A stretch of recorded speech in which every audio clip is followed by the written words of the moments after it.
Senator Nelson had given some speeches calling for an environmental teach-in on college campuses.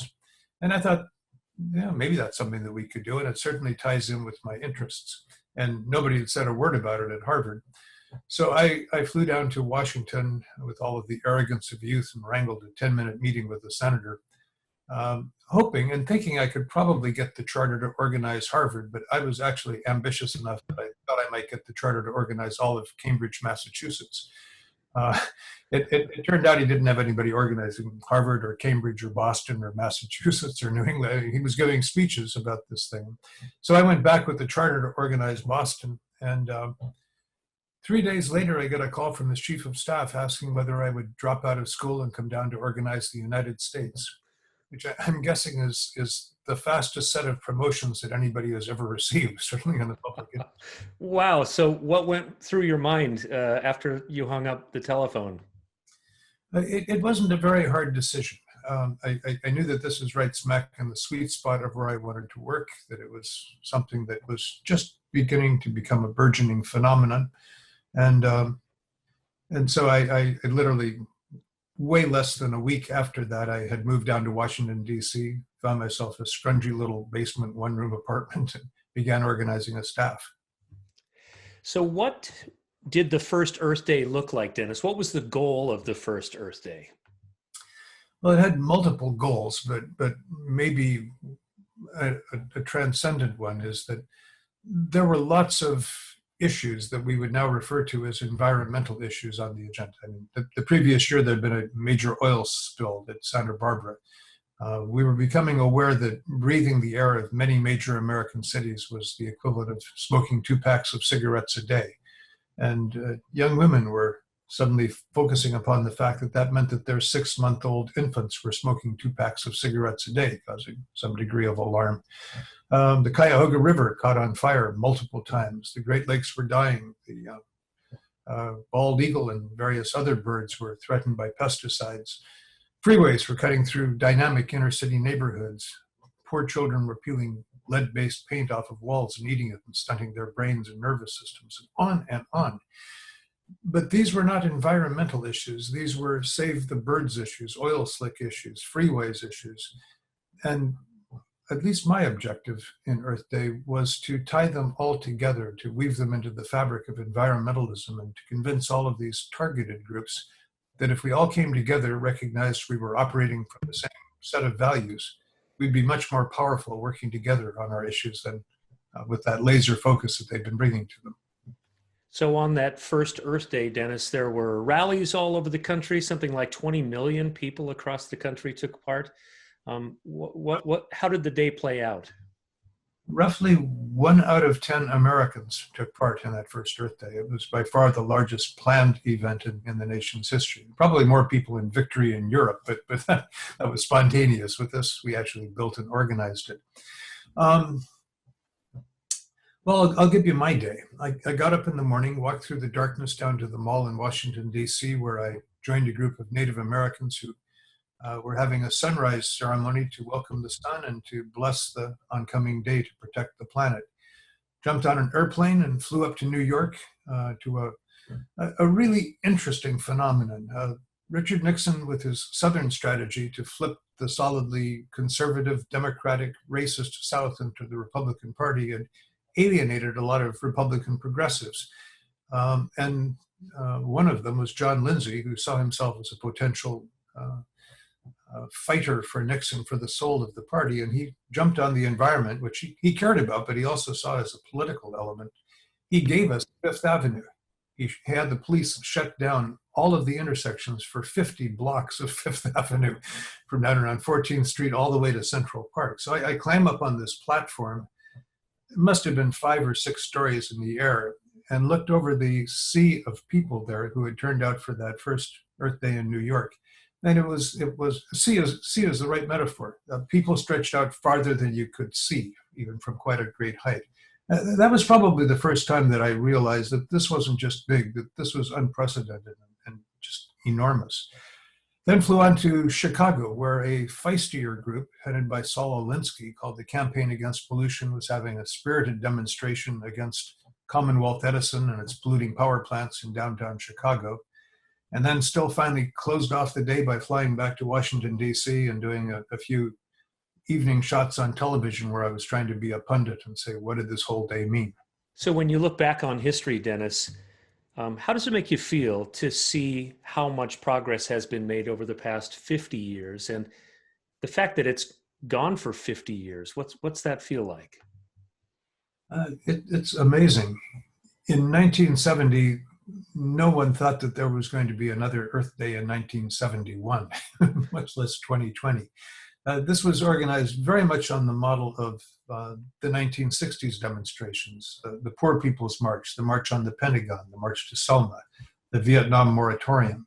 You do it, you have your impact, you organize folks, you get some strong support out of it, and then you move on. I in fact, I'm a little embarrassed now to admit this, but I tried to kill Earth Day in 1971 because there was simply no way you were going to get 20 million people again. And so the newspapers would say, well, it's down to 5 million people this year. That environment thing was just a fad, it's fading. But there was no way to stop it because it was a distributed grassroots thing, and if people wanted to do it, of course, they could do it. So they kept on doing it. There was a somewhat coordinated celebratory thing in 1980, but we first started putting real muscle behind it and discipline in 1990. And that's when we took the event international, and that was the first year that climate change was the theme of Earth Day. That was a reason to take it international. And to know that it's here today and bigger than ever. We employed more than 100 people for 2 years on every continent, building events that ranged from St. Peter's Square to Brazilian soccer stadiums to plazas in Calcutta to the National Mall in DC. COVID-19 basically took 2 years of work and just decimated it. So we can't do any of that. There's very entertaining programming going on right now at earthday.org. We've got the Pope, we've got scientists, we've got some celebrities, some politicians, some musicians playing from the living rooms of their homes. For geezers like me who don't spend their days in front of computers, it's not like a day on the mall with 750,000 people carrying torches and pitchforks. But for the digital generation, the young folks who are the real climate activists, this is a fallback for them as well, but one that they're, I think, actually getting something out of. Dennis, what's your advice to young people who want to make a difference? I was reading an article that talked about the speech you gave in 1980, talking about how fossil fuels would lead to a warming of the Earth's climate. We're ignoring this issue, aren't we still? So what's your advice to young people who want to make a difference? I guess there are a number of things. One is, it depends on your definition of young. Everyone said I was a young radical when I was 25. Today, young is 12.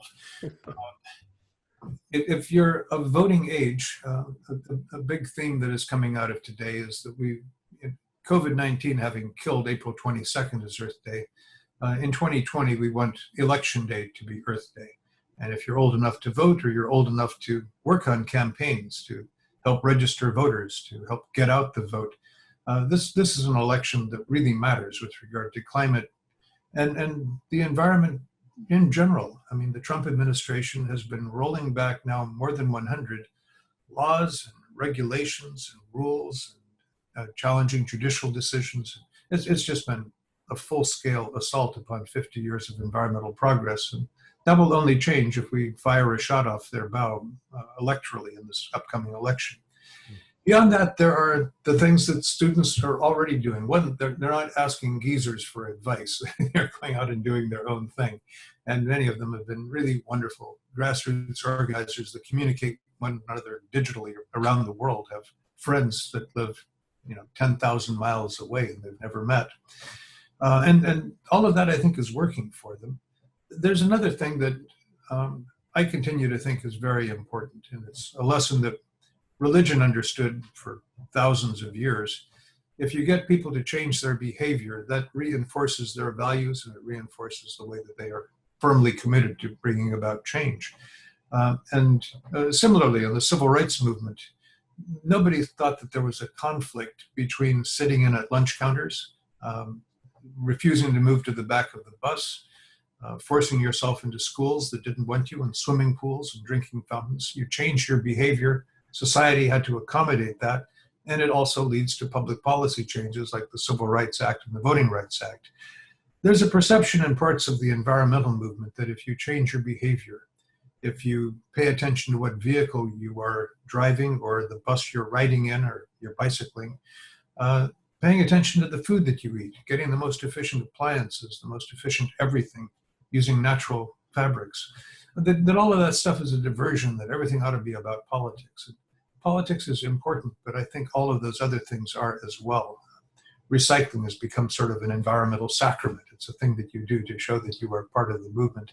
And for young children, I mean, I'm talking really young now, the 10, 12, 13-year-olds often don't realize how very much their parents want to be heroes to their kids. And if you make it clear what you think your parents ought to be doing, what is the right thing to do, your power is extraordinary. Well, I know I speak for more than a few people in expressing gratitude, Dennis, for a lifetime devoted to the health of all of us on this planet. So congratulations on this Earth Day that you put into motion 50 years ago today. Well, I'm really grateful for the hundreds of millions of people around the planet who have jumped on it. And, you know, it is one day out of 365, but there is something to be said for having, for any cause, a day when people around the world will actually put everything on pause and think about what this means for them. I think the peace community, the human rights community, the anti-women trafficking community would love to have an international day in 200 countries where this happens. And somehow Earth Day has managed to capture that. So it feels good.